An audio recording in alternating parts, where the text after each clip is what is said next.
Bienvenidas y bienvenidos nuevamente a este curso de nulidades. El día de hoy vamos a ver la nulidad de una elección por propaganda religiosa, tema que ya hemos analizado en otras ocasiones, pero hoy vamos a ir ya directamente al tema, en el tema central, y vamos a ver por ahí una resolución. La nulidad de una elección por propaganda religiosa, por utilizar propaganda religiosa durante una precampaña o durante una campaña, pues es una causal de nulidad que ya desde hace mucho tiempo se ha actualizado. No es una causal de nulidad, en primer lugar, que se encuentre establecida en la legislación. Podemos buscar en la Constitución, podemos buscar en la Ley General del Sistema de Medios de Impugnación en materia electoral, también podemos buscar en las legislaciones en las entidades federativas, y en realidad no vamos a encontrar esta causal de nulidad por propaganda religiosa, pero bueno, es una causal que han hecho valer directamente los partidos políticos porque han señalado directamente que lo que sucede es que se está afectando el artículo 130 de la Constitución, este famoso principio constitucional de separación Iglesia-Estado. Acuérdense que las controversias que se han tenido en nuestro país con la Iglesia y con el Estado, pues desde ahí, ¿no? Nació la independencia de nuestro país. Empezó con este tema de conflictos entre el Estado y la Iglesia, ¿no? Y de ahí para acá, pues hemos tenido incluso guerras relacionadas con este principio de separación Iglesia-Estado, y bueno, ya en la actualidad lo que puede provocar es que se pudiera en un momento dado anular una elección. ¿Qué nos dice el artículo 130 de la Constitución? No, primero nos señala que el principio histórico, por eso les digo de entrada, estamos hablando de un principio histórico en nuestro país, porque siempre ha habido críticas, ¿no? Siempre que ustedes hablen en otro lado del 130 de la Constitución, les van a decir, bueno, ¿y por qué en México tienen el 130 de la Constitución? ¿Por qué tienen esa disposición que restringe derechos humanos, ¿no? Que restringe tratados internacionales? Si ustedes se obligan a atender tratados internacionales, si ustedes se obligan a proteger derechos humanos que están en esos tratados internacionales, que ratifica el Senado, que aprueba, ¿no? Que primero firma o rubrica el Ejecutivo Federal y luego aprueba el Senado de la República. Entonces, ¿por qué, si tienen que atender todos estos tratados internacionales, como lo vimos ayer en el primero de la Constitución, por qué tienen este principio histórico de separación iglesia-estados que directamente, ¿no?, afecta a derechos fundamentales relacionados, como vimos, con la libertad de expresión, el derecho a la información, etcétera? Pero bueno, es un principio histórico, porque la historia de nuestro país es muy diferente a la historia en otros países, y entonces, pues se decidió ya hace muchísimo tiempo, pues establecer esta restricción constitucional. Y entonces nos dice la Constitución, ¿no? El principio histórico de la separación del Estado y las iglesias orienta las normas contenidas en el presente artículo. Las iglesias y demás agrupaciones religiosas se sujetarán siempre a lo que establezca la ley. Y el inciso E, pues ya va directamente, ¿no?, al tema, y nos dice, los ministros de culto, en este caso, no podrán asociarse con fines políticos de entrada, ni realizar proselitismo a favor o en contra de candidato, partido o asociación política alguna. Esta claramente es una restricción constitucional a la libertad de expresión de los ministros de culto.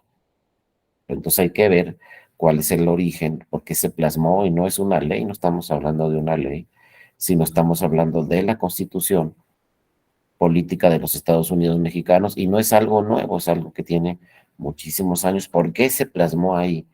¿Cuál es la naturaleza, no? ¿Cuál es el objetivo? ¿O por qué se decidió que los ministros de culto no pudieran realizar proselitismo a favor o en contra de candidato, partido político o asociación política alguna? Porque obviamente cuando se plasmó esto en la Constitución, pues seguramente se dieron cuenta que sí afectaba, sí influía, ¿no?, el proselitismo de un ministro de culto a favor o en contra de un candidato. Sí tenía influencia sobre el electorado, lo que señalara algún ministro de culto. Y entonces viene la ya tradicionalmente no conflicto o colisión de principios entre la libertad de expresión y el derecho, no de libertad de expresión, perdón, y el principio de equidad en la contienda. O sea, hasta dónde protegemos la libertad de la contienda, pero hasta dónde tenemos que revisar también que no se afecte el principio de equidad en la contienda.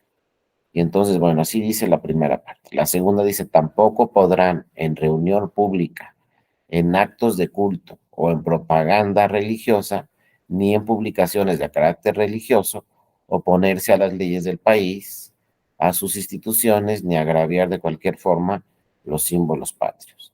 Y luego dice el párrafo siguiente, queda estrictamente prohibida la formación de toda clase de agrupaciones políticas cuyo título tenga alguna palabra o identificación, cualquiera que se relacione con alguna confesión religiosa.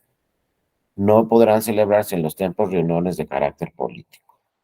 Entonces son una serie aquí de restricciones, una, luego otra.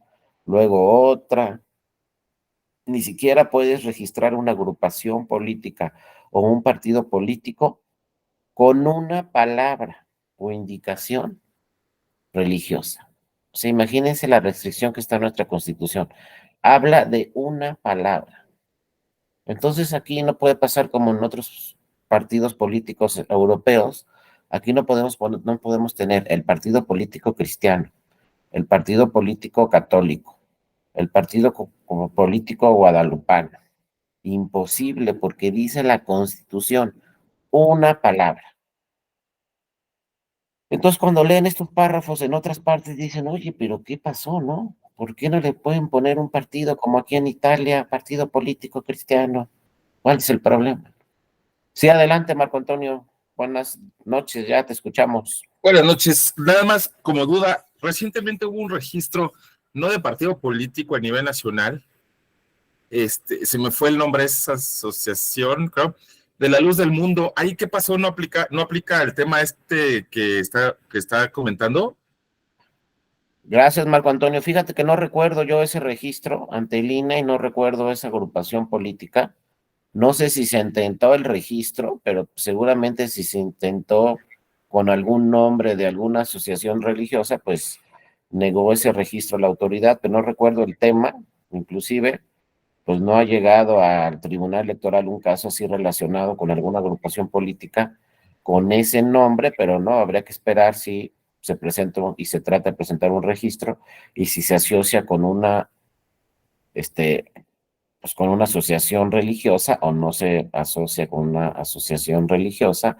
Hay que ver exactamente, pero no recuerdo el caso, Marco Antonio, no sé si tuvieras algún antecedente o algo así, porque si se relaciona de carácter religioso, pues aquí está, ¿no? Claramente la restricción.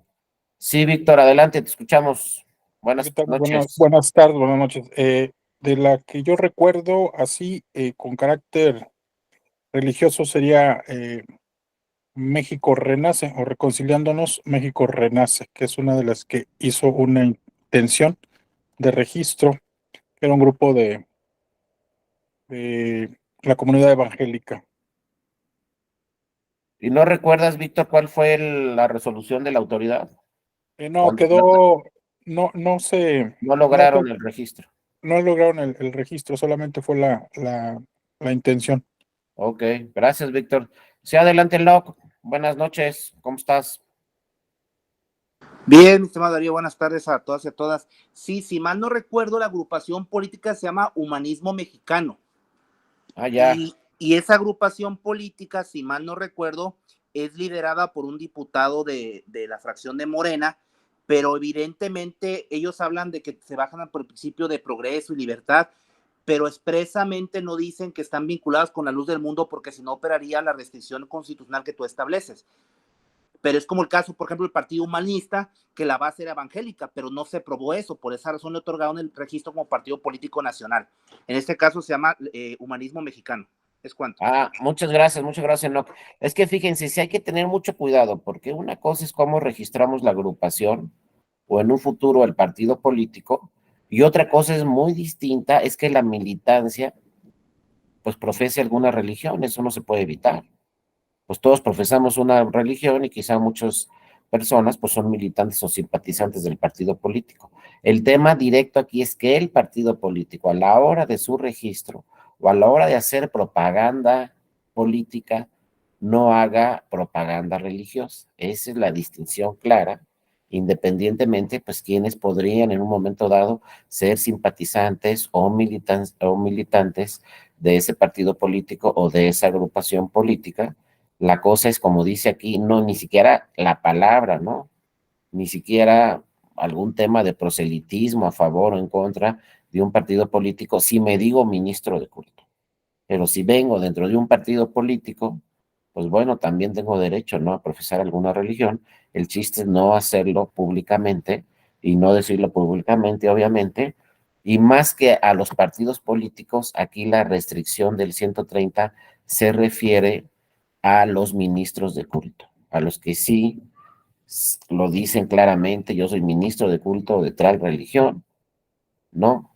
Y bueno, no puedo hacer, obviamente, manifestaciones a favor o en contra de ningún partido político, de ninguna asociación, ni en campaña, en contra o a favor de alguna candidatura.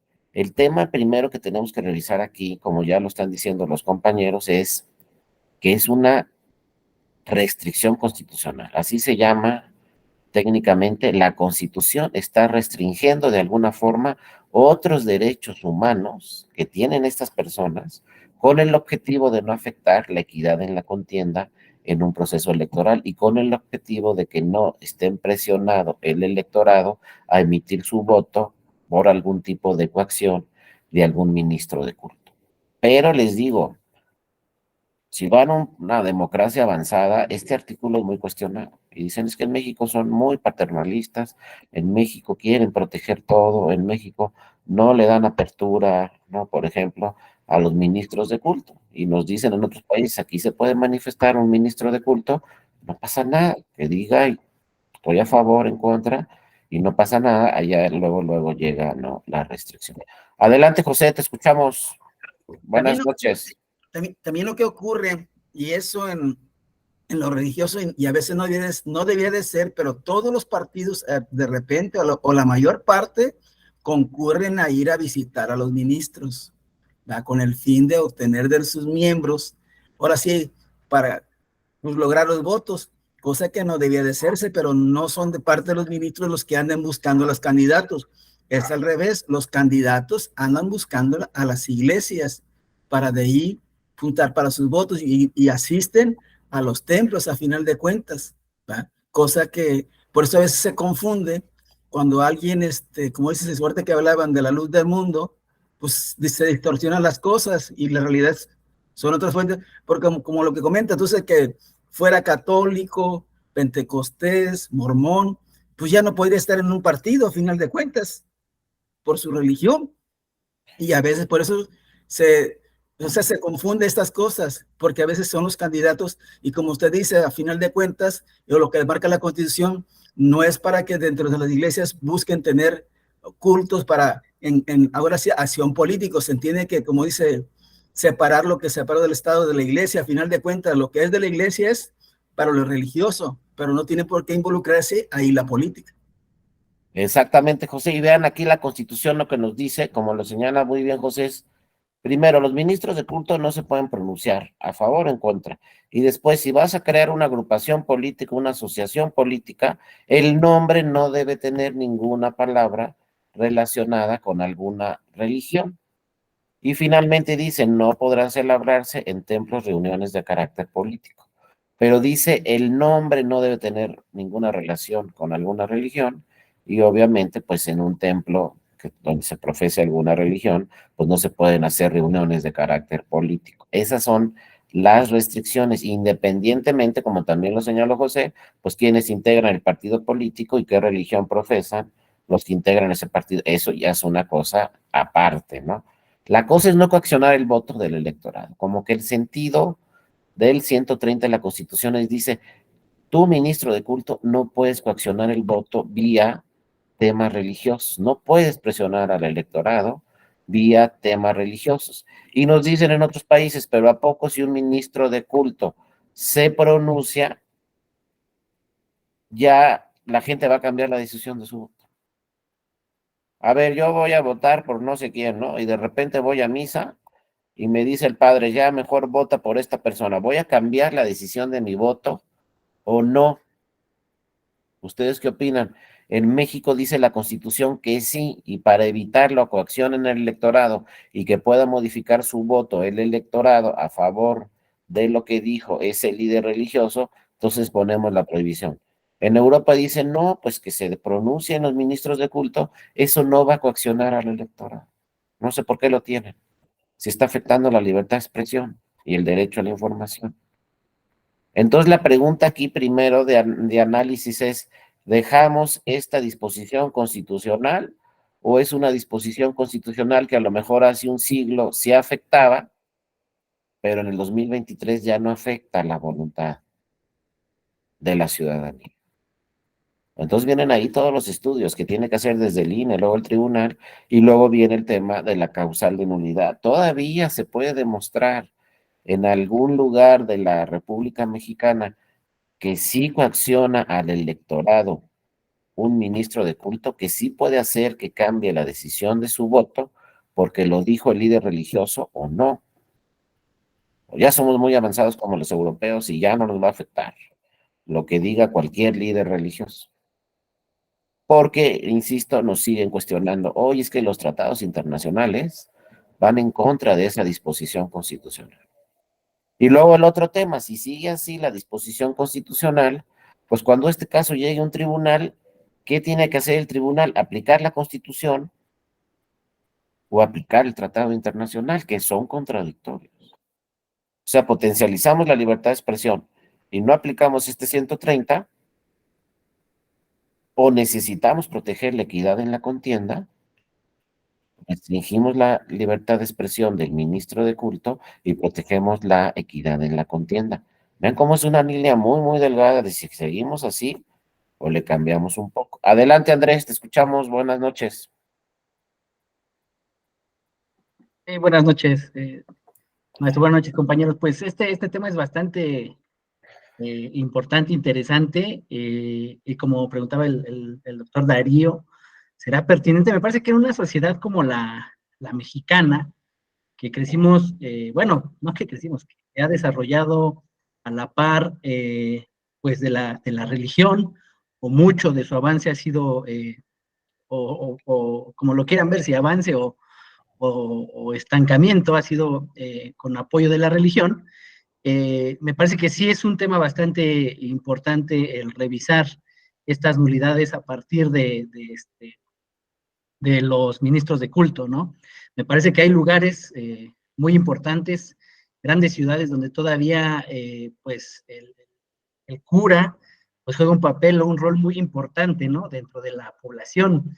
Y recordamos nosotros que anteriormente pues las figuras más respetadas en un pueblo pues era el cura, el profesor y policía, ¿no? Eran las tres figuras que todos teníamos como referente. Entonces, me parece que aunque no está, sí es algo histórico, que es parte de nosotros, y el hecho, pues, de que se separen estos ministros de algunos pronunciamientos, sí es bastante importante, y yo, pues, aquí, como decía el doctor Darío, pues, había que revisar si todavía en algunos lugares sí se puede influir de manera fuerte sobre de la población. Hay lugares, comunidades, donde la población hace lo que el cura dice, y entonces sí dice, ¿saben qué? Todos votamos por el morado, todos votan por el morado. Entonces me parece que sí, habría que revisar primero el lugar, el espacio, los tiempos, para ver este tipo de nulidades. Esa es mi participación, doctor Darío. Sí, muchísimas gracias, Andrés. Tienes toda la razón. Pues es que venimos de un principio histórico. Recuerden, cuando llegaron los españoles, pues los españoles llegaron con la religión, llegaron las iglesias, y no hay pueblito en todo el país que no tenga una iglesia. Y empezando por la Ciudad de México, que tiene catedral, pues a donde vayan está la catedral, a donde vayan. Si bien está la presidencia municipal y el palacio de gobierno de la gobernadora o el gobernador, también está la catedral. Entonces, traemos una cultura religiosa desde hace siglos, y entonces tenemos que ver, como muy bien Andrés, pues en qué zona sí puede afectar y en qué zona no, pero el tema es, lo dejamos todavía como una disposición constitucional o no. Y luego, la segunda parte que les quiero preguntar, si fueran ministras o ministros y les llega el asunto y les dicen, oye, ¿qué vas a aplicar? ¿El 130 o los tratados internacionales? Porque el primero de la Constitución que analizamos ayer dice que debes de aplicar el que más proteja el derecho humano, pero en este caso estamos hablando, como también lo platicamos ayer o antier, de dos disposiciones constitucionales. Entonces imagínense que ustedes sean ministros, me voy a lo más alto, ¿no? O ministras, y les pregunten, oye, pues aquí, ¿cuál aplicas, el primero o el 130? Y no puedes decir, no, este no vale, porque ya lo platicamos también.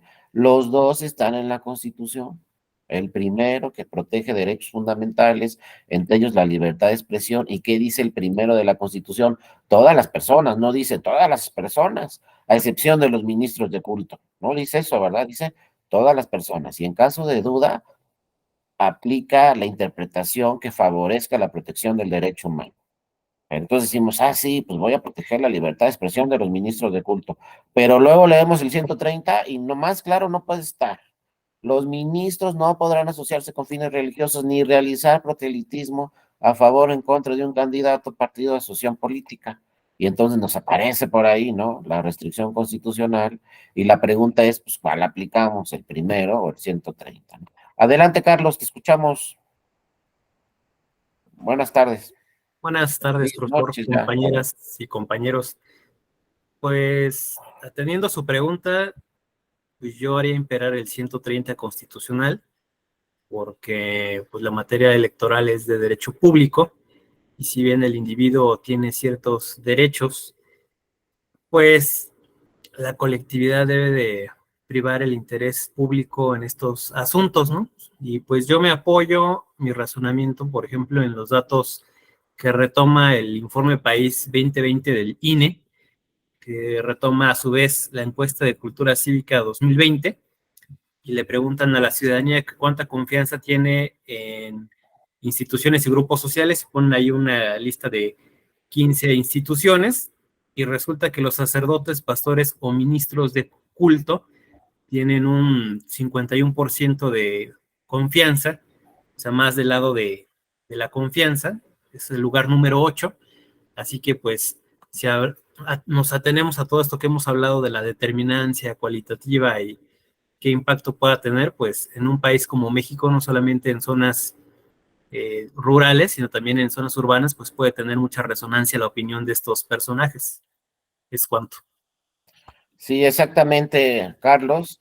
Ahorita lo vamos a ver ya entrando a este tema de la nulidad de elección, ya lo vamos a enfocar directamente a la nulidad de elección, pero vean cómo no es un tema que está resuelto. Yo siempre decía, no, pues hay que atender al 130 de la Constitución, pero luego de veras, en el extranjero se nos ponen muy serios y dicen, pero ¿por qué tienen eso? Está vulnerándose la libertad de expresión, ¿y por qué tienen eso? Y quiten esa disposición de su Constitución. No, ya les digo, bueno, es que no conocen la historia de nuestro país, tienen que conocerla primero y ver cuál fue el origen y la naturaleza de crear ese 130 en la Constitución.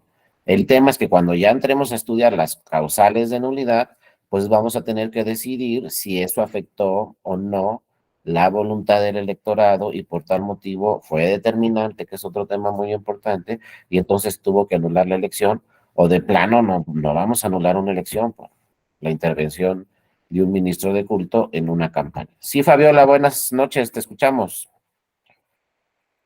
Gracias, maestro. Buenas noches a todas y a todos. Sí, aunado a lo que comenta Carlos, que bueno, si bien es cierto, la iglesia en todas sus vertientes y todas sus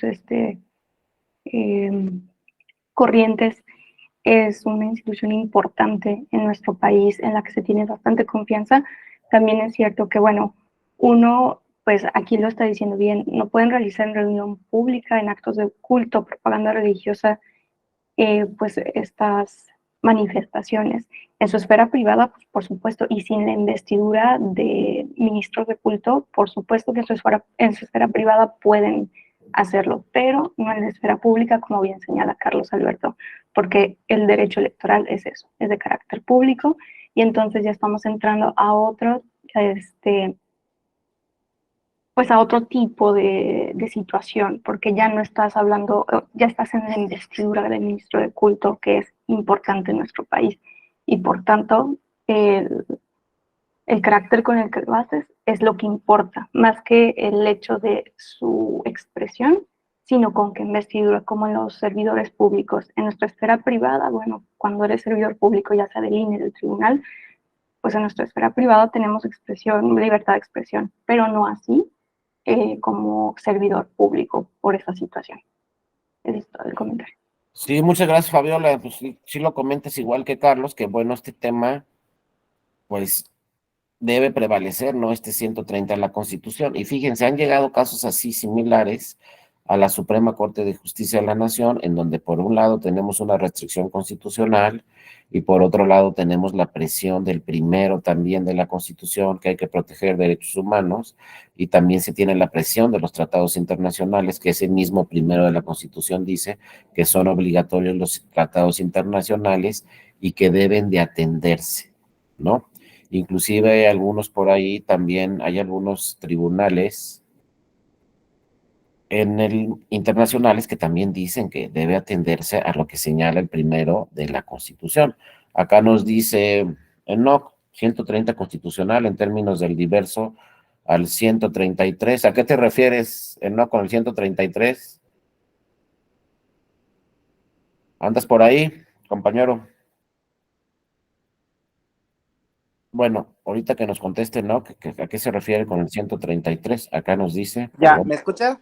Ya te escuchamos, Enoch. Gracias. Sí, lo que pasa es que efectivamente el 133 habla de la supremacía constitucional y la Corte al resolver la contestación de criterios 293 diagonal 2011 estableció que cuando la Constitución establezca una restricción, aunque un instrumento internacional aprobado por el Estado mexicano incluso conceda, tendremos que irnos a la restricción constitucional. Por eso decía el 130 que establece justamente ese principio histórico en la separación de Iglesia y Estado con sus respectivas restricciones, en términos del 133, que es la supremacía constitucional, por el ejemplo que establecías que si un instrumento internacional lo garantizaba. ¿Es cuánto?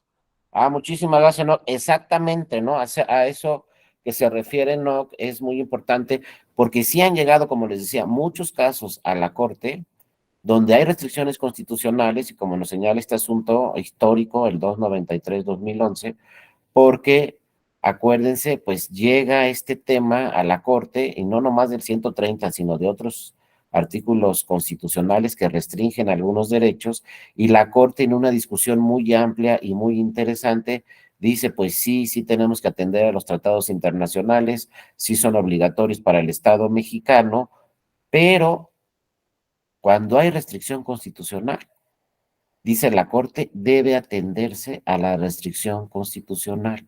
Y en pocas palabras, a lo que se refiere la Suprema Corte es que los tratados, así lo voy a decir como muy, nada técnico, pero lo voy a decir así de la forma más coloquial. Dice la Suprema Corte, los tratados internacionales son obligatorios para México, pero los tratados internacionales no conocen la historia de nuestro país. Y la Constitución sí la conoce. Entonces, cuando hay una contradicción que aplico el tratado, la Constitución, tenemos que aplicar la Constitución porque la Constitución es la que conoce estrictamente por qué está esa restricción en nuestra Constitución. Solo el poder constituyente sabía por qué tenía que poner esa disposición en el 130. Ya después firmamos tratados internacionales, pero los tratados internacionales no conocen el contexto y la historia de nuestro país. Aunque lo diga el primero, son obligatorios los tratados. Cuando los casos llegan a la Corte dice, sí, son obligatorios, lo entiendo muy bien, sí hay que proteger derechos humanos, etcétera, pero en este caso en particular debemos atender a lo que señala nuestra Constitución. Entonces, de alguna forma, la Constitución, como dice también Enoch en el 130, sigue siendo la norma fundamental en nuestro país. Ojo, podemos armar una discusión aquí de 10 horas, Ojalá no nos estén oyendo internacionalistas o expertos en temas convencionales, porque van a decir, no, pero ¿cómo dicen que la Constitución debe prevalecer sobre tratados internacionales? No, pues lo dice la Corte, y desde mi punto de vista también, en lo personal, debe prevalecer la Constitución sobre los tratados internacionales. Inclusive de entrada, porque luego dicen, oye, es que ya no hables de la pirámide constitucional, ya las normas están al mismo nivel y hay que aplicar la norma que proteja el derecho humano. Bueno, puede ser que sí, pero ¿cuál es la norma que ordena, por ejemplo, que los tratados internacionales son obligatorios en México? Pues la Constitución. Si la Constitución señalara los tratados internacionales no son obligatorios en México y le vamos a hacer como en Estados Unidos, pues le estaríamos haciendo como en Estados Unidos. Entonces, finalmente, como dijo muy bien Enoch, la disposición, la norma fundamental, y la Corte lo defendió, es la Constitución. Y si en la Constitución está el 130, hay que atender al 130, y si le estamos limitando la libertad de expresión a los ministros de culto por algún tema histórico será, y claro que es por algún tema histórico, el que está ahí atrás de esos 130 de la Constitución. Pero tenemos que comprender todo esto, porque si no, pues nos va a costar mucho trabajo después. Oye, pero ¿por qué andas anulando una elección? Sí, adelante, Andrés, te escuchamos. Era referente con esto que se menciona, me parece que también es importante recordar que en materia electoral también se debe particularizar los casos, deben ser casos concretos, y lo que decía el doctor Darío, ¿no? Realizar una interpretación conforme, porque como dice, aunque para las personas que manejan el derecho internacional van a decir, no, pues ya están a la misma altura, el artículo primero dice que todos los tratados que se firmen y entran, ¿no? Esta parte de la interpretación convencional, etcétera. Pero sí me parece que aquí, en estos temas electorales que son propios del Estado mexicano, pues sí debe haber una interpretación conforme, y de ahí, pues, comenzar a elaborar los trabajos, ¿no? Y por eso luego llegan a chocar estas personas especialistas en materias de derechos internacionales cuando observan este tipo de cosas, pero como lo dijo el doctor, ¿no? Nadie conoce mejor la historia que la propia Constitución que se formó en el 17. Es mi comentario. Así es, exactamente, Andrés. Por ejemplo, nomás les doy un ejemplo que no tiene que ver con lo que estamos viendo el día de hoy, pero fíjense, es muy rápido. El primero dice, deben protegerse todos los derechos humanos, el artículo primero de la Constitución, y hacer una interpretación favorable para su protección. Pero ¿qué dice el 2? Debe también protegerse la libre autodeterminación de los pueblos y comunidades indígenas. Pues, ¿cuál aplicamos? ¿El 1 o el 2? Pues hay que ver cada caso concreto. Porque por un lado nos dicen protege derechos humanos, pero por otro lado el 2 de la Constitución, el segundo nos dice, pero ¿sabes qué? Debes de respetar la libre autodeterminación de los pueblos y comunidades indígenas. Tampoco puedes meterte a todo lo que hacen. Entonces es una serie de ponderación de normas y revisando cada caso concreto, porque pues también se tiene que respetar otros derechos y otros principios constitucionales, y entonces vienen luego las coaliciones, o aplico el 1 o el 2 o qué. Hay que revisar siempre cada uno de los casos, porque nuestra Constitución pues es la historia de nuestro país. El constituyente permanente pues la ha estado reformando constantemente durante toda la historia de nuestra Constitución, y solamente nosotros vamos a saber lo que está pasando históricamente en nuestro país, y no puede llegar un tratado internacional cualquiera que sea y decirnos, pues ya no aplica así, ¿no? Pues es que sabes que el tratado, discúlpame, pero tú no conoces las particularidades de nuestro país, y entonces dice la Corte, ¿saben qué? Tenemos que atender a este 130 de la Constitución. Entonces, la disposición de la Corte, que es nuestro máximo tribunal, es se atiende al 130. Entonces, mientras esté ese 130 y no cambien los criterios de la Suprema Corte de Justicia de la Nación, como te lo dijo Andrés y como también lo dijo Enoch muy bien y también lo dijo Fabiola, etcétera, hay que aplicar el 130. El problema es ya cuando pasamos, ¿no?, a los temas electorales y al tema de la nulidad de una elección, ¿no?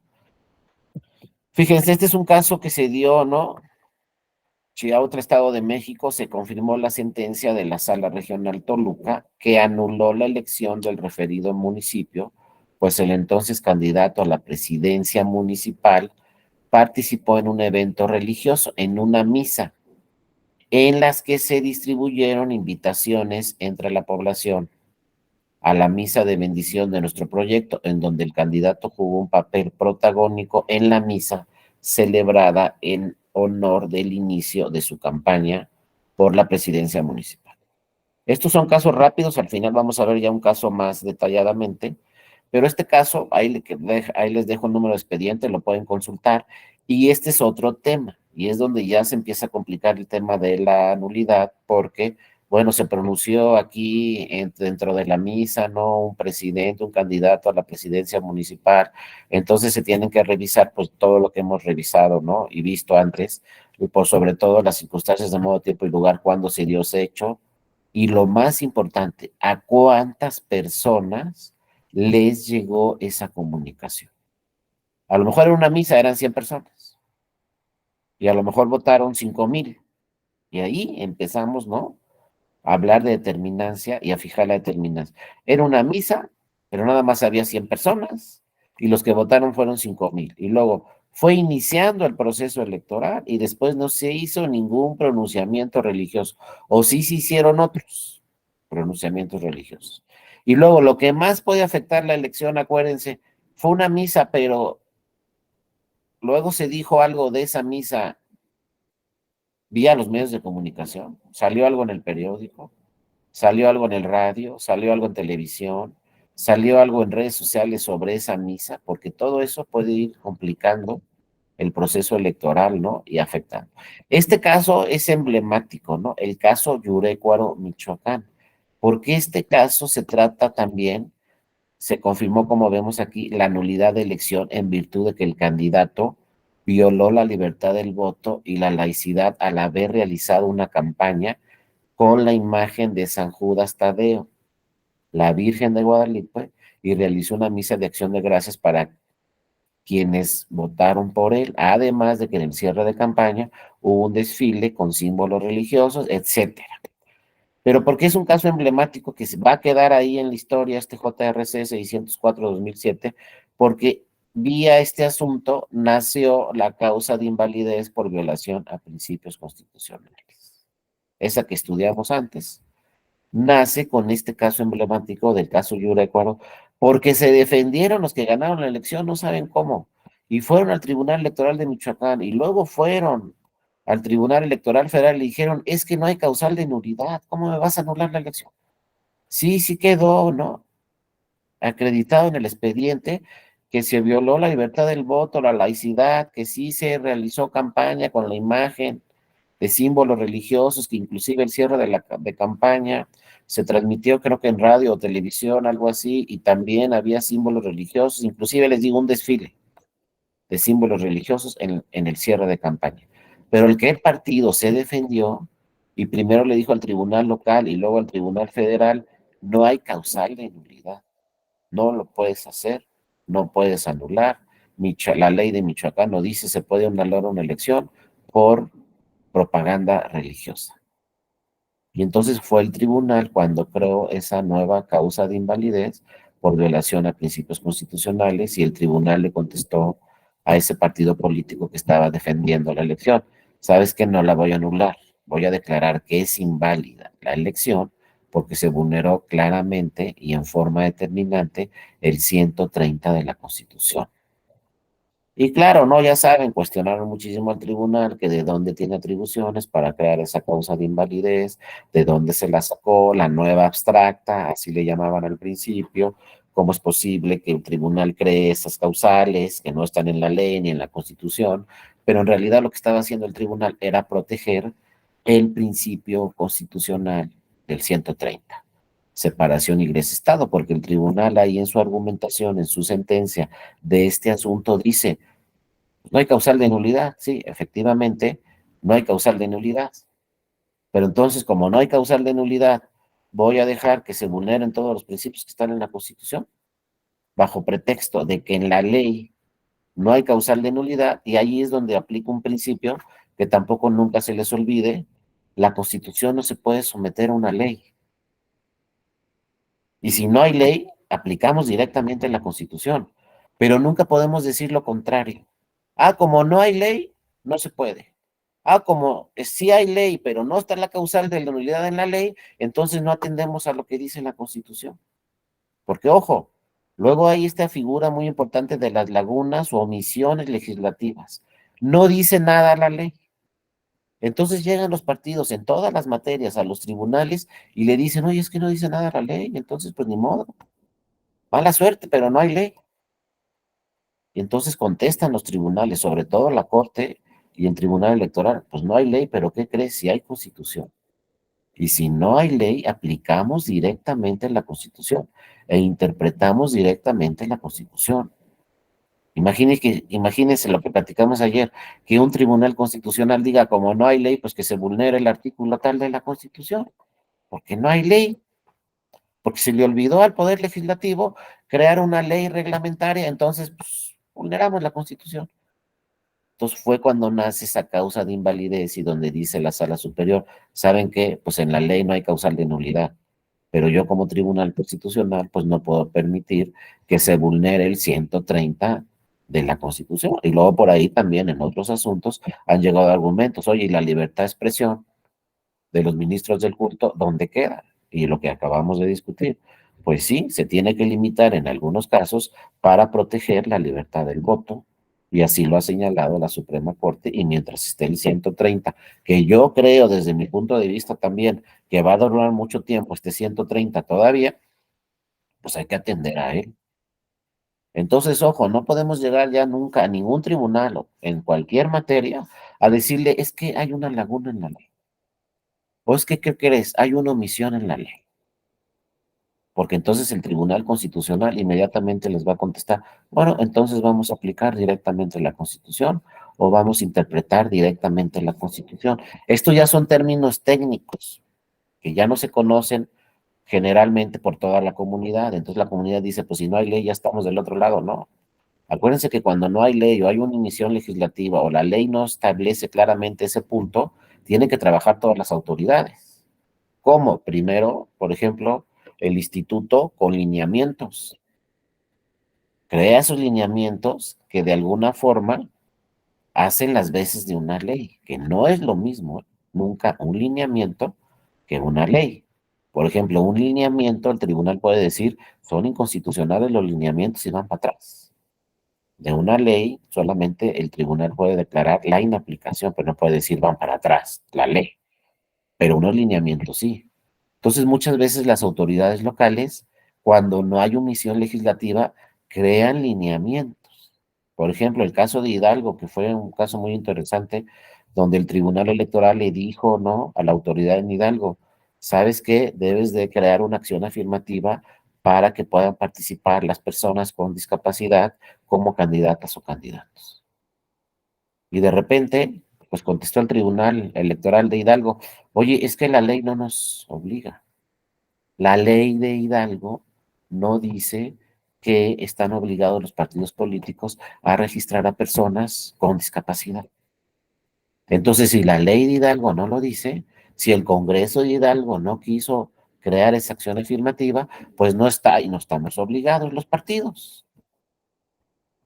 Así se defendieron los partidos ante la Sala Superior, ¿no? Y entonces la Sala Superior contestó, no, a ver. Una cosa es que no haya ley y otra cosa que no puedan participar las personas con discapacidad en una elección. Entonces fue una sentencia, creo que de 2019, que también llamó mucho la atención porque lo que hizo la Sala Superior fue ordenarle al Congreso de Hidalgo crear acciones afirmativas a favor de las personas con discapacidad. Pero luego se pasó al plan B y al C, eso de los planes, acuérdense que está de moda, ¿no? Y dijo en plan B la Sala Superior, y si el Congreso de Hidalgo, o sea, las diputadas y los diputados, no crean acciones afirmativas en la ley para que se registren personas con discapacidad, entonces el Instituto Electoral de Hidalgo tiene que crear lineamientos que obliguen a los partidos a registrar personas con discapacidad. Y luego dijo, plan C, si no lo hace el Instituto de Hidalgo, entonces el Tribunal Electoral de Hidalgo tiene que crear esas acciones afirmativas y ordenarle a los partidos que registren personas con discapacidad, porque es un grupo en situación vulnerable. Y luego plan D, si no lo hace tampoco el Tribunal Electoral de Hidalgo, entonces lo voy a hacer yo, Tribunal Electoral Federal. Pero de que hay acciones afirmativas a favor de personas con discapacidad, tiene que haber, porque llegó una persona con discapacidad de Hidalgo y le dijo desde al instituto y luego al tribunal y a todos, oigan, yo soy una persona con discapacidad y no tengo acceso a ninguna candidatura, entonces debe de abrirse acción afirmativas en ese sentido. Y ya saben lo que pasó en 2019, ¿no? Muchos cuestionamientos de cómo un tribunal le podía ordenar a un Congreso estatal que creara acciones afirmativas a favor de un grupo en situación vulnerable, que de dónde sacaba esas atribuciones un tribunal para ordenarle a un Congreso local. Pero pues sí, finalmente sí se logró y ya pues se dieron posteriormente en otros procesos electorales la figura de acciones afirmativas a favor de las personas con discapacidad y eso permeó, ¿no?, en muchas entidades federativas donde también se creó esta figura. Pero nunca, ojo, podemos decir, como hay omisión legislativa, por ahí me voy, no, porque luego se te va a aparecer una constitución que te va a decir, no, ¿sabes qué? Pues si no está regulado en la ley, aquí en la constitución sí está y se tiene que atender. No podemos desconocer nunca la Constitución. Y entonces, vía la Constitución, pues se crean lineamientos por los institutos, etcétera, ¿no? Se busca la forma de crear esas acciones afirmativas. Hacia adelante, Andrés, te escuchamos. Sí, aquí complementando este comentario, y de hecho, pues el Congreso no realizó esta omisión legislativa y fue un trabajo muy fuerte por parte de las direcciones del Instituto Estatal Electoral de Hidalgo, el que tuvo que llevar a cabo para generar estos espacios de acciones afirmativas. Hoy, por ejemplo, ahorita viene en 2024 la elección de 84 ayuntamientos que tiene el estado de Hidalgo y 18 diputaciones. Aquí el problema que se vino después de esto es que al generar tantas acciones afirmativas, cuando hay 84 municipios, no hay problema, pueden entrar todas las acciones afirmativas, pues hay más de 1000 cargos en juego, más de 1100, algo así. Aquí el problema vino en la elección de diputados que fue el año pasado, en donde nada más hay 18 diputaciones y pues había en ese momento pues 7 partidos políticos y todos tenían que meter las acciones afirmativas y era bien complejo meter todas las acciones afirmativas en tan pocos espacios. Entonces se hizo ahí una discusión bastante fuerte, pues algunos consejeros querían cumplir con esta sentencia justo del Tribunal Electoral, en donde se les ordenaba pues acatar las acciones afirmativas. Otros decían, no, hay que flexibilizar, hay que permitir, pues al no haber tantos espacios, pues que no postulen. Porque pues ustedes saben que los partidos políticos tienen espacios destinados para sus personajes de cada partido. Y entonces imagínense, bueno, se escucha feo, pero quitar al líder estatal de la primera fórmula y meter a una acción afirmativa a alguna persona indígena o alguna persona con discapacidad, quitándole el espacio, pues se comenzaban a generar bastantes roces entre el Instituto Estatal Electoral, las representaciones partidistas, y pues sí fue un tema bastante fuerte. Al final los partidos cumplieron, se doblaron, pero se acomodaron a sus personas como pudieron. Entonces me parece que son buenas, sí. Sin embargo, hoy, por ejemplo, se discutía un tema. Hay un diputado en el Congreso del Estado de Hidalgo que está proponiendo que las personas de la diversidad sexual entren ya de lleno, o sea, entren en las primeras fórmulas de representación proporcional, ya sea en los ayuntamientos o en las diputaciones, y pues los partidos se enojaron mucho porque pues entonces, ¿dónde quedamos nosotros? Ya entra la persona indígena, ya entra la persona joven, ya entra la de la diversidad sexual, ya entra o sea, ya entran todos, y nosotros, ¿dónde entramos? Entonces es un tema bastante fuerte, bastante interesante y bastante complejo a la vez, que sí ha generado, hay bastantes roces. Pues el instituto, en la intención de cumplir con lo mandatado por los tribunales, los partidos pues se detienen, pero es un tema bastante interesante. Ahorita no hay problema, vienen bastantes espacios, van a caber todos, pero el problema va a venir cuando sean menos lugares para las personas y ahí va a estar los roces fuertes. Es mi perspectiva. No, exactamente, Andrés, fíjate, es un comentario muy oportuno y muy interesante porque pues, luego le dicen al tribunal, oye, es que ya no sigas creando acciones afirmativas porque no va a alcanzar para todas y para todos, pero el tribunal dice, no, pues que yo no las estoy creando, llegan las personas y me lo piden, pues tampoco yo soy trabajo de oficio, llegan las personas con su demanda y nos dicen, pues, ¿qué crees? Yo soy un nuevo grupo vulnerable ya de qué se trata tu grupo, de tal y tal cosa. Y entonces llegan, y yo soy ahora de un nuevo grupo en situación vulnerable. Y entonces llegan por todos lados y como dice Andrés, va a llegar un momento dado que no nos va a alcanzar para colocar a todas estas personas en situación vulnerable y también, pues, no sé, ¿cómo lo puedo decir? A los políticos profesionales, ¿no? Que se dedican a la política históricamente y van a decir, no, pues es que yo ya no entro en nada, ¿no? Casi, casi, si soy hombre normal, pues ya no, porque están las mujeres, están los adultos mayores, están las personas con discapacidad, están las personas de la diversidad sexual, están las personas, etcétera, etcétera. Entonces habrá que revisar, ¿no? Cómo llegamos a un punto ahí medular donde estén todas las representaciones, pero todas tengan también las comunidades indígenas, pues quieren muchas representaciones. Entonces, para llegar a eso, dice Andrés, pues él es de Hidalgo, nos está presumiendo, ¿no? Aquí son 84 municipios, si alcanza. En Colima son 10. Ahí se las dejo de tarea. En Colima tenemos 10 municipios y entonces habrá que hacer ahí magia, como dice Andrés, para colocar a todos en situación, que están en situación vulnerable y pues alcance para todos esos temas. Pero bueno, acuérdense que de lo que se trata en un congreso, que las diputadas y los diputados representen a toda la sociedad y nadie se puede quedar sin representación. Y uno dice, no, pues suena pues romántico, pero no, créanme que si una persona con discapacidad es diputada o diputado, él va a presentar iniciativas de ley para proteger ese grupo con problemas que ellos solamente conocen, de veras. Si uno no tiene una discapacidad, por ejemplo, motriz, no sabe todos los problemas que tiene una persona con discapacidad motriz, hasta que les sucede, ¿no? Que toquen madera y no nos suceda, pero no saben. Entonces, si ellos llegan a las representaciones de los congresos estatales o del Congreso Nacional, pues hacen iniciativas de ley. Está la voz de todas esas personas ahí. Entonces, los tenemos que incluir. Esa es la finalidad de las acciones afirmativas, que se escuche la voz de todos esos grupos que luego no pueden llegar al Congreso. Si no es un capricho, quiero ser diputado, no, lo que quiero es representar a mi comunidad.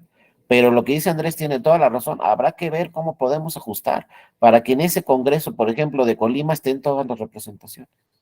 Y en las presidencias municipales de Colima y las regidoras y regidores de Colima estén todas esas representaciones, porque acá nomás tenemos 10 municipios en Colima, ¿no? Hay otros estados, pues el Estado de México son 125 y creo que Veracruz 230 y algo, y en fin, ¿no? Pero habrá que revisar esos temas. Pero bueno, finalmente aquí son disposiciones que están en la Constitución, que luego esas acciones afirmativas, como sucedió en el caso de las mujeres, se vuelven principios constitucionales, que no hay vuelta de hoja. Ahorita tienen muy claro los partidos políticos que para senadurías y para diputaciones federales tienen que registrar 50% de mujeres, no hay otra, no lo dice un tribunal, lo dice la Constitución política de los Estados Unidos mexicanos, y ya los partidos dicen, oye, son 500 diputaciones, pues ya sabemos que 250 tienen que ser mujeres, y así poco a poco van avanzando los grupos y las acciones afirmativas, pero pues tenemos que revisar esos temas, ¿no? Cómo poderle darle representación a todas esas personas, ¿no? Alguna solución podría ser tener una mujer, ¿no? Que también sea una mujer que pertenezca a una comunidad indígena, y quizás si es una mujer que pertenezca a otro grupo, no en situación vulnerable, pues ya está cubriendo quizá esa sola persona 3 representaciones. Pero eso sería ya lo último, ¿no? En realidad, pues tenemos que tener de todas las representaciones en los congresos, y la finalidad de una asamblea, que estén todas las personas representadas, y no solo los políticos profesionales, que pues muchas veces no están dentro de un grupo en situación vulnerable. Entonces, ¿cómo vamos a crear políticas públicas favorables para los grupos en situación vulnerable si donde se crean esas políticas públicas y esas legislaciones no están, no tienen representación, ¿no? Entonces, poco a poco hay que seguir trabajando en eso, pero como les decía, en este caso de Yurecuaro, pues eso fue el gran tema, ¿no? Omisión legislativa. No hay causal de nulidad, no se te ocurra a tribunal anular la elección porque no hay causal de nulidad en la ley de Michoacán. Y el tribunal dijo, pues no te preocupes, no voy a anular la elección, lo que voy a hacer es declarar la invalidez de esa elección, no puede ser válida porque se vulneró el 130 de la Constitución. Y entonces ahí quedó ya clarísimo que el 130 de la Constitución es vigente y que se tiene que aplicar el 130 de la Constitución. Y entonces cuando un ministro de culto hace propaganda religiosa a favor o en contra de un partido, de una candidatura, durante una precampaña o una campaña, pues ya quedó desde este caso muy claro que sí se puede anular una elección. Y si no hay causal de nulidad, como sucede en la mayoría de las legislaciones, pues entonces declaramos la invalidez de la elección por vulneración directamente al 130 ¿no? de la Constitución. Luego otro caso que tuvimos también fue este caso Zamora, Michoacán. Aquí en el caso de Zamora, Michoacán se repartieron, este es un caso ya del 2003, todavía les digo, no estaba la figura tan importante de las redes sociales, pero en este caso se dice se anuló la elección de una diputación federal. Vean cómo no son solo temas municipales, sino aquí en este caso se anuló la elección de una diputación federal porque un partido político emitió propaganda en radio con alusiones religiosas, evidentes, y utilizó un folleto con iconos religiosos. En ese folleto aparecía, ¿no?, la imagen del candidato y atrás aparecía una cruz de la religión católica. El partido se defendió y dijo, no, es que ese es un monumento emblemático en nuestra ciudad. Pero el tribunal dijo, no, pero es que hay símbolos religiosos, porque es una cruz que todo el mundo la advierte como una cruz de la religión católica, y entonces son símbolos religiosos. En esos folletos, todavía en esas épocas, se repartían papelitos con imágenes del candidato, y todas esas imágenes del candidato pues traían atrás esa cruz, ¿no?, que se entendía como un símbolo de la religión católica, por lo que se consideró que se había influenciado indebidamente al electorado, y lo de siempre, ¿no? Dado que la diferencia entre el primero y segundo lugar fue menos de 1% en una diputación federal. Por eso les digo, no solamente hablamos de municipios, en una diputación federal, como les decía, pues se instalan, ¿qué?, 500 casillas. Imagínense que en un distrito donde se instalaron 500 casillas, donde votaron una cantidad muy importante de ciudadanas y ciudadanos, la diferencia fue de menos de un punto porcentual. No crean que eso que pasó en la elección presidencial no volvió a suceder, también sucede constantemente hasta el nivel de diputaciones federales. Entonces aquí menos de un punto porcentual, ya lo veremos después en la figura del recuento, pero esto hubiera provocado de entrada abrir todos los paquetes del distrito, todos. Y si son 500, hay que abrir los 500 paquetes.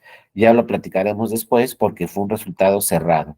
Pero en segundo lugar, pues cualquier tema puede afectar la elección. Estamos hablando de un resultado cerradísimo, aquí fue menos de un punto porcentual. Entonces, vía ese resultado tan cerrado, decidió en este caso el Tribunal Electoral anular la elección por esos temas de alusiones religiosas en radio y folletos con iconos religiosos. Todavía no había redes sociales. Ahora imagínense si a esto le agregamos redes sociales. Pero seguimos, ¿no?, con la misma experiencia que se tiene en el tribunal, que los casos que se anulan, el resultado, por lo general, casi en todos los casos, es cerrado. Vamos a ver ya, como lo dice la Constitución, va a ser muy difícil que encontremos un caso donde se anule una elección y el resultado fue de más de 5 puntos.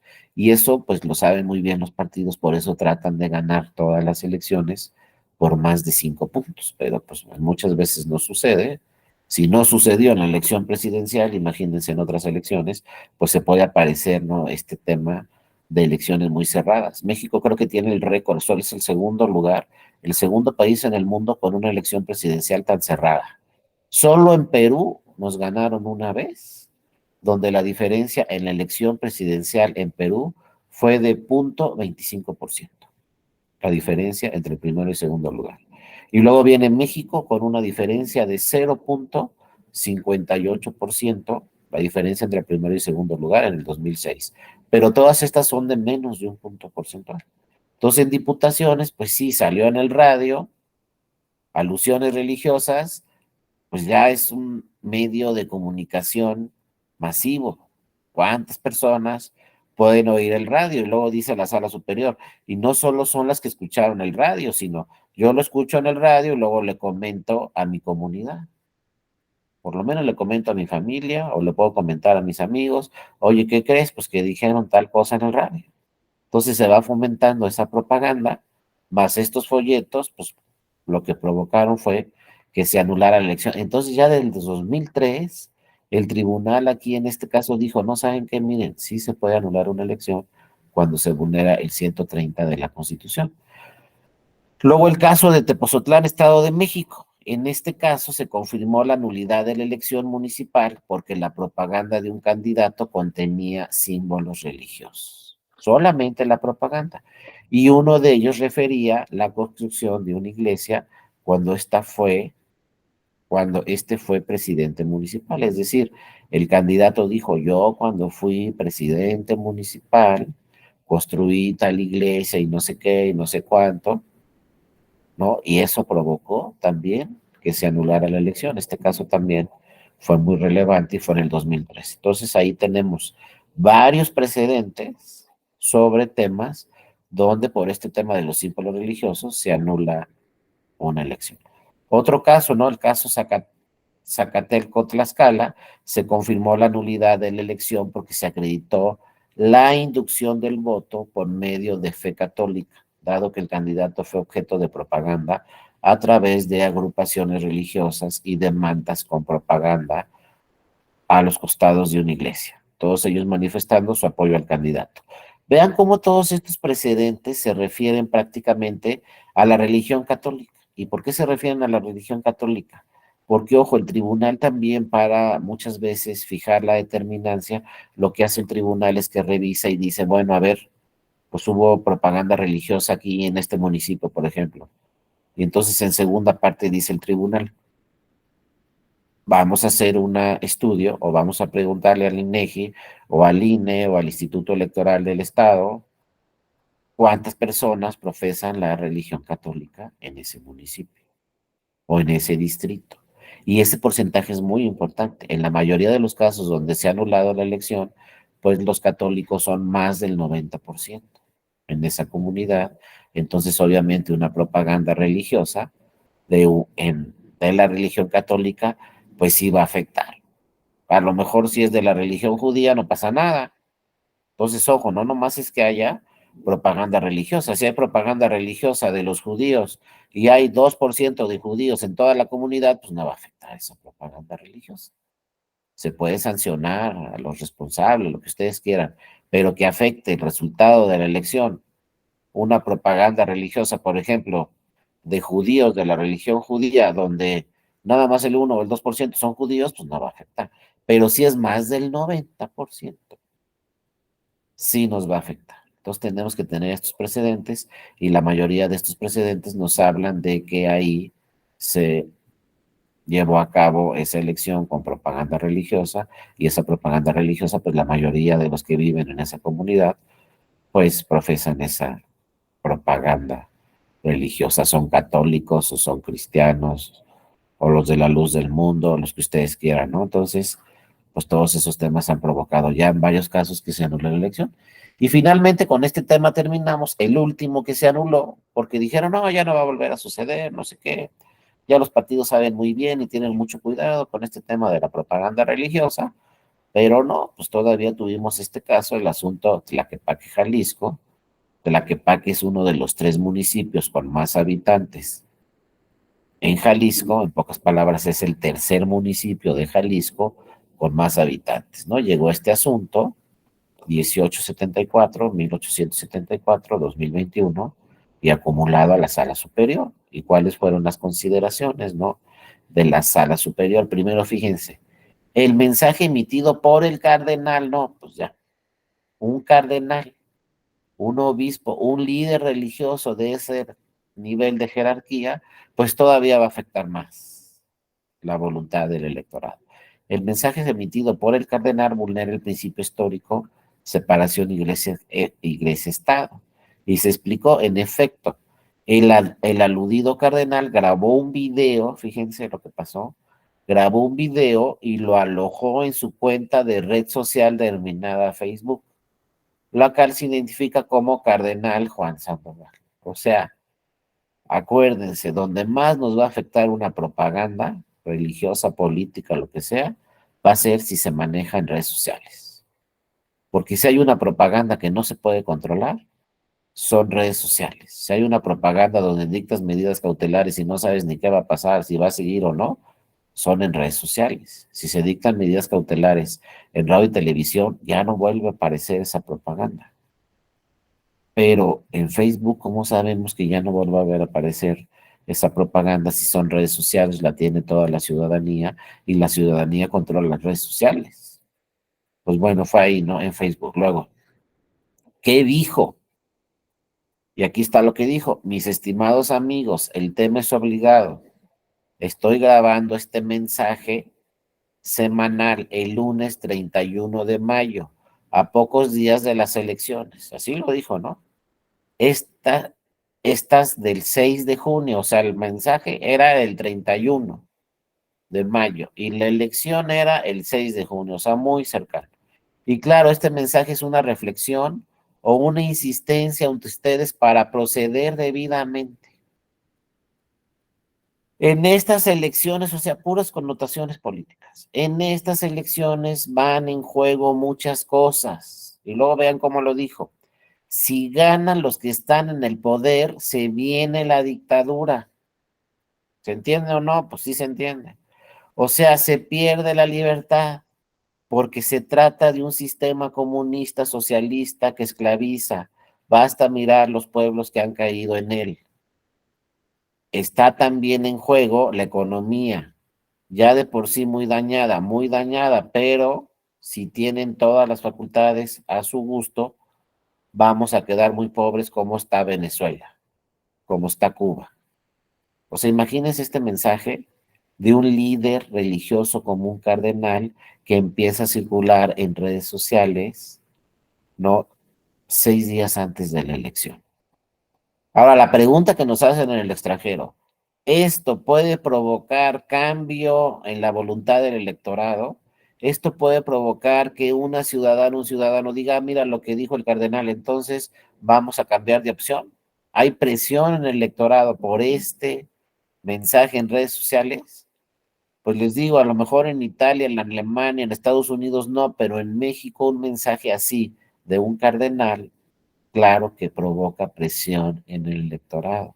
En México, en Tlaquepaque, una comunidad, pues donde también el 90% por ahí, pues son católicos, y está diciendo un líder católico con un nivel de cardenal, pues este tema. Entonces, los tratados internacionales, pues no revisan estos temas, ¿verdad?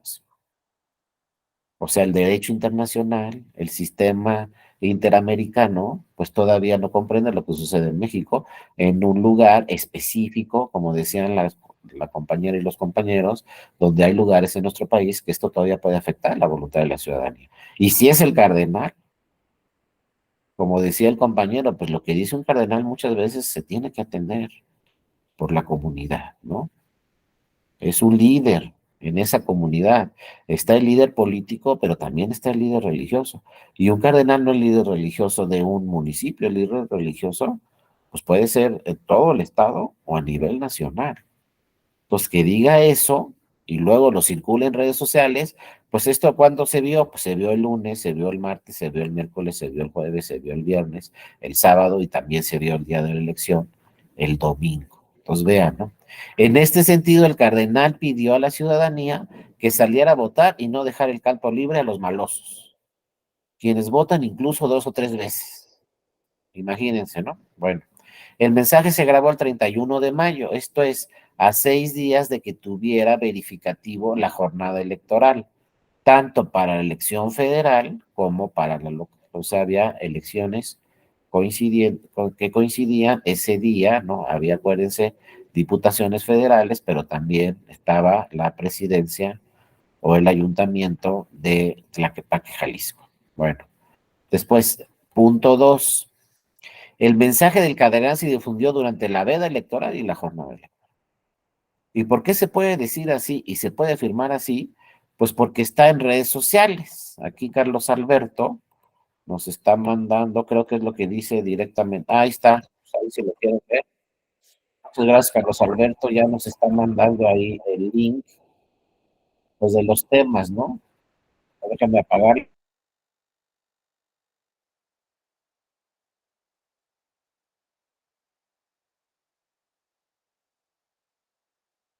Le dio el link el profe y se fue.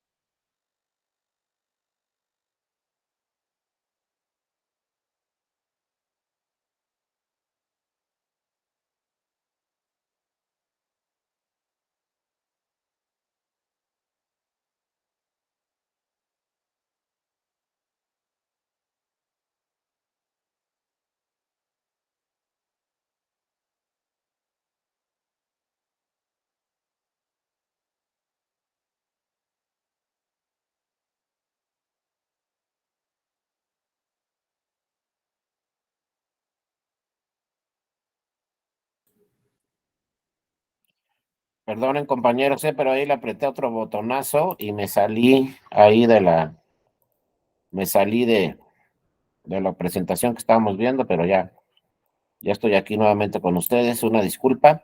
Pero bueno, muchas gracias a Carlos Alberto que nos mandó ese video. Si lo quieren ver ya directamente el video, ahora sí que se me adelantó porque yo no traía ese video, yo nomás traigo el texto de la sentencia, pero ahí está el video, si lo quieren consultar, ahí está muy claro lo que dijo un cardenal. Y les digo, pues hay que decirles a los italianos, miren, esto en México se afecta.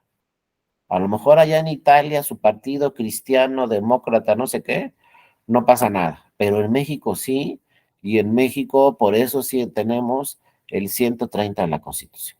Y bueno, sigue diciendo en su sentencia, ¿no? Aquí el tribunal. El mensaje se grabó el 31 de mayo, esto es, a 6 días que tuviera verificativo la jornada electoral, tanto el federal como local.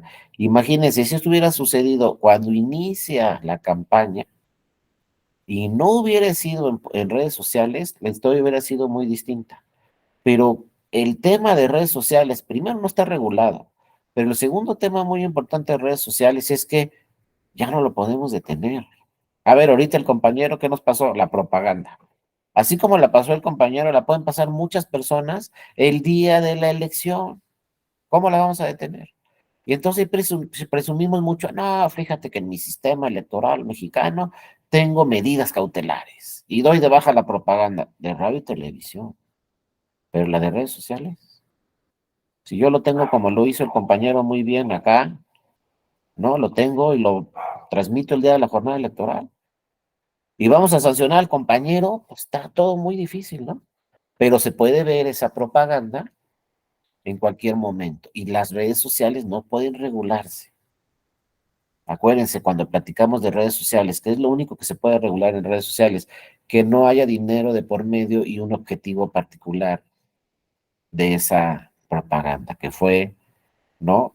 Para ganar una elección y que se le pagó a esa persona para transmitir esa propaganda política. Pero es un tema de redes sociales muy difícil de regular, pero claro, ¿no? Creo que ustedes sí están pensando como yo de que sí afecta la elección, aunque en muchos países del mundo dicen, no, hombre, por ver eso no voy a cambiar el sentido de mi voto, no hay que ver de qué comunidad se trata y además de qué líder religioso se trata, y este era el cardenal. Entonces, pues sí, no hay que revisar. Entonces, el mensaje del cardenal se difundió durante la veda, como ya vimos, y en la jornada electoral. Como se precisó, el mensaje emitido por el cardenal Juan Sandoval Iñiguez fue difundido en Facebook durante el periodo del 1 al 6 de junio. Esto es 2 días antes de que se concluyeran las campañas electorales durante el periodo de veda electoral y el día que tuvo verificativo, es decir, también fue el día de la jornada electoral. De igual forma, cabe destacar que esta sala superior ha sostenido el criterio relativo a que las autoridades jurisdiccionales electorales están y deben valorar otros elementos al momento de analizar la gravedad o magnitud de las irregularidades sobre las cuales se pretende declarar la elección. Es decir, no nomás vamos a revisar eso, como lo es la temporalidad en dichas irregularidades. Ese elemento tampoco nunca se les olvide cuándo se dio la ilicitud, cuándo se dio esa propaganda. Si se dio una sola vez, cuando inició la elección y apareció en radio y se dictaron medidas cautelares, perdón, en televisión, y se dictaron medidas cautelares y se dio de baja y nunca la volvimos a ver, pues no va a afectar quizá el resultado final de la elección, pero si la vimos el mero día de la elección, entonces de ahí que se considere que las irregularidades acaecidas en la etapa conclusiva de la campaña electoral, en la veda electoral o periodo de reflexión, e incluso el día de la jornada electoral, deben ser calificadas con una mayor gravedad que aquellas suscitadas en otros periodos. En otras palabras, entre más cerca de la jornada electoral se dé la violación, mayores serán las consecuencias del proceso electoral. Tercero, la irregularidad acreditada es determinante para la elección en el ayuntamiento. ¿Y por qué es determinante? Y ya nos vamos al contexto sociopolítico y nos vamos a los números. Todo esto también lo tiene que revisar, ¿no?, el tribunal a la hora de resolver. Y se dice, fíjense, conforme a los datos del Censo de Población y Vivienda 2010 del INEGI, en ese año había en Jalisco 7 millones y fracción de habitantes, de los cuales el 92% eran católicos. Lo que les decía, si es la propaganda religiosa católica, ya vamos a estar en problemas, porque la mayoría de las mexicanas y los mexicanos profesan la religión católica, ¿no?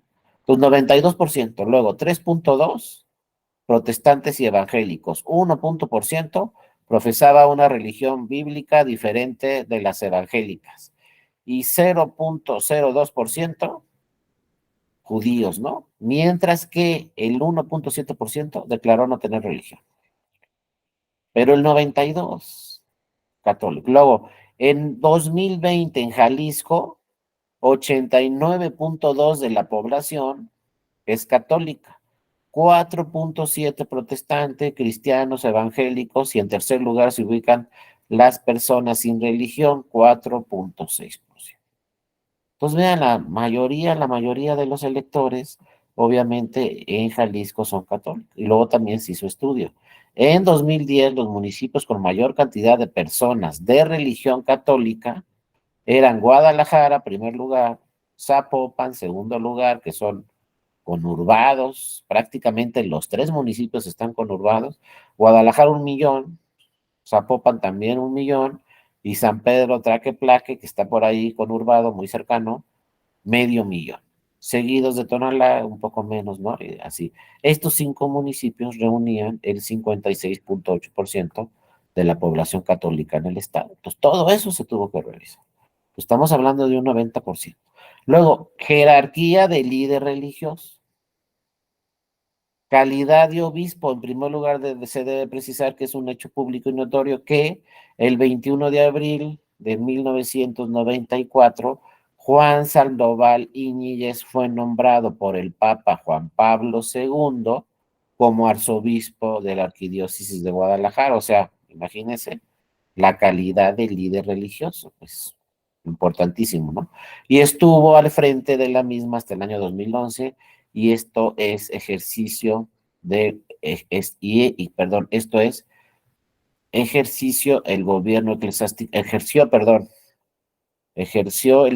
eclesiástico durante 17 años. ¿Ustedes lo conocen o no? Claro que lo conocían muy bien. Se trata de un cardenal. Por otra parte, también se debe destacar, el 30 de octubre de 1994, Juan Sandoval Íñiguez recibió el nombramiento de cardenal. O sea, se juntaban todos los elementos. Ahora sí, como dicen, la tormenta perfecta, ¿no? La naturaleza de arzobispo emérito. En otro orden de ideas, se debe precisar que conforme al canon del Código de Derecho Canónico, quienes concluyen el ejercicio de un oficio eclesiástico, ya sea porque cumplieron una edad determinada, porque en su momento se aceptó su renuncia, se les puede conferir el título de emérito. Pues tenía todos los títulos, ¿no? En fin. Luego, contenido del mensaje. En el caso concreto está plenamente acreditado que el cardenal realizó manifestaciones tendentes a solicitar que no se votara por una opción política que desde su perspectiva es contraria a los valores de la Iglesia. Sostuvo de manera enfática que la emisión de voto a favor del partido político en el poder implicaría acceder a una dictadura y señaló que quedaríamos pobres como Venezuela y Cuba. A juicio de esta sala superior del texto y contexto del mensaje, se advierte que el cardenal hace mención expresa, clara e inequívoca al partido político Morena, porque desde ese instituto político deriva el actual presidente de la República. O sea, todo estaba muy claro. ¿Y qué nos dice el 130 de la Constitución? No se puede hacer propaganda religiosa ni a favor ni en contra. O sea, se cumplían todos los elementos desde la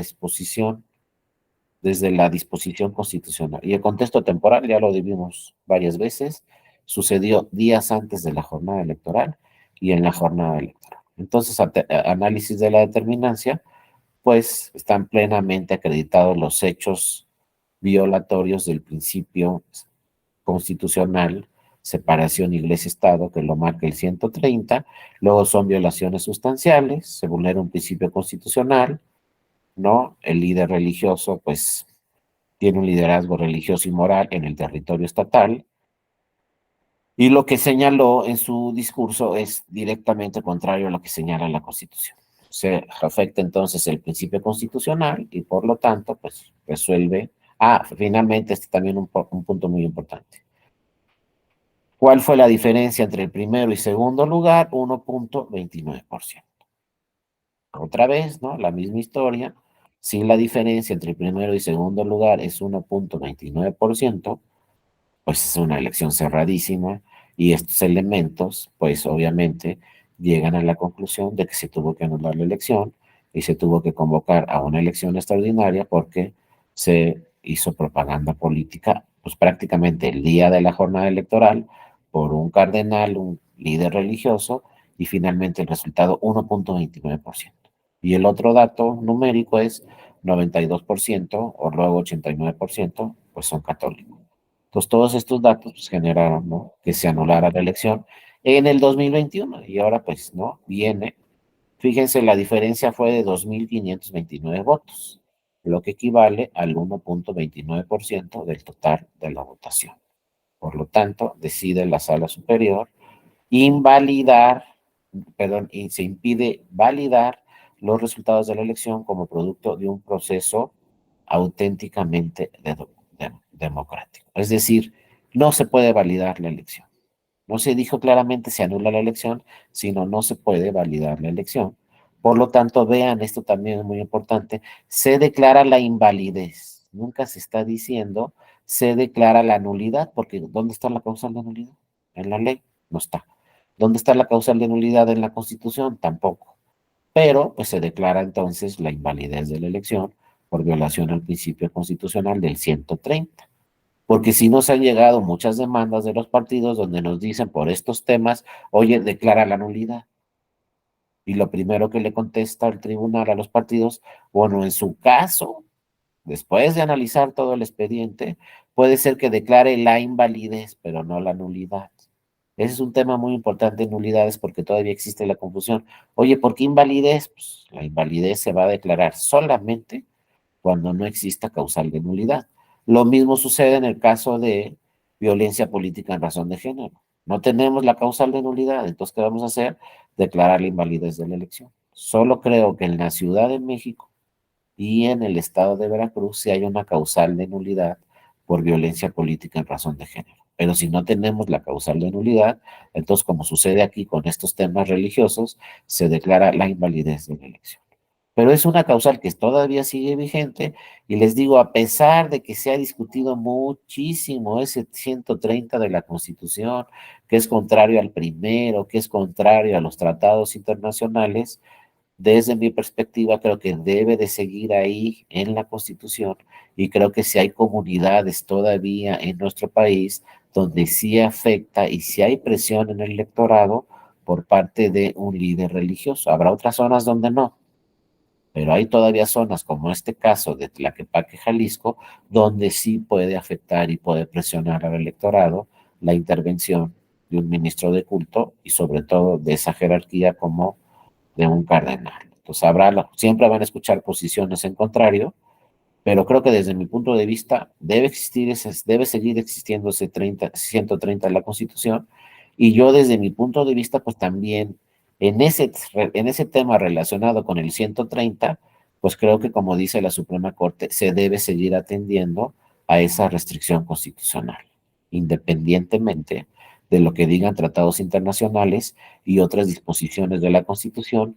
Creo que esto se debe seguir atendiendo a la restricción constitucional que señaló Enoch también y que debe atenderse porque lo señala la Constitución y porque es un principio histórico que solamente entendemos en nuestro país y lo entiende nuestra Constitución, aunque no lo entiendan otros tratados internacionales o otras constituciones. No sé, compañeras y compañeros, si tuvieran alguna otra participación, alguna otra duda, pero vean, es un caso relevante, no estamos hablando 2021, yo no sé en 2024 si llegan casos así o no, pero pues ahí está el precedente, ¿no? Es un precedente vigente. Acuérdense que la única diferencia que vamos a tener de 2021 a 2024 es que la integración de la sala superior se va a modificar con 2 magistraturas. Este año terminan 2 magistrados y estamos viendo, ¿no? Yo no, obviamente, sino el Senado de la República, pues esperemos que designen a otras 2 magistraturas y no quede como en otros casos que no se nombró a nadie, ¿no? Pero los otros 5 magistrados, que son 2 magistradas y 3 magistrados, van a seguir para el 2024, entonces seguramente pues seguirá este precedente, porque tendríamos solamente 2 nuevos magistrados, que según yo, pero a lo mejor estoy bien equivocado, pues va a ser una nueva magistrada y un nuevo magistrado, ¿no? Se supone que por ahí deben ir las cosas y así los debe nombrar el Senado de la República, un hombre y una mujer, no sé. Pero seguramente yo creo desde mi punto de vista, no sé, acuérdense que un tribunal puede modificar un criterio en cualquier momento, un tribunal puede interrumpir una jurisprudencia en cualquier momento, pero desde mi punto de vista yo creo que va a seguir vigente este criterio para el 2024, entonces sí tenemos que poner atención porque es un criterio de 2021 que difícilmente cambiaría su criterio a la sala superior, aunque siempre recuérdenlo, pues en cualquier momento la sala superior tiene atribuciones también para interrumpir un precedente o inclusive para interrumpir una jurisprudencia y crear un nuevo precedente. Pero lo último que tenemos es esto de 2021 y pues que puede presentarse o no en el 2024, pero pues tenemos bien poquitas elecciones, no más de 2000, entonces pues hay que revisar qué pueda suceder en cualquiera de estos casos. Bueno, compañeras, compañeros, no sé, alguna otra participación, algún otro tema. Si no, también, esta era una presentación aparte a la que estábamos viendo. Aquí nomás viene este tema de nulidad de elección por propaganda religiosa. También, obviamente, ¿no? Terminando el curso, pues cuando me escriban a mi correo electrónico, les hago llegar esta presentación, junto con la presentación, todo lo que hemos estado viendo, se los hago llegar sin ningún problema. Y bueno, mañana ya entraremos al tema de nulidad de elección por violencia política en razón de género, que también tenemos precisamente ahí un precedente del 2021, ¿no? Entonces, si no tuvieran algún otro tema, pues les agradezco a todas y a todos mucho su atención el día de hoy y nos vemos mañana a la misma hora en el mismo canal para platicar sobre otros temas. Muchas gracias a todas y a todos, que tengan una excelente noche y nos vemos mañana. Hasta luego, cuídense mucho. Les mando un fuerte abrazo a todas y todos. Nos vemos mañana.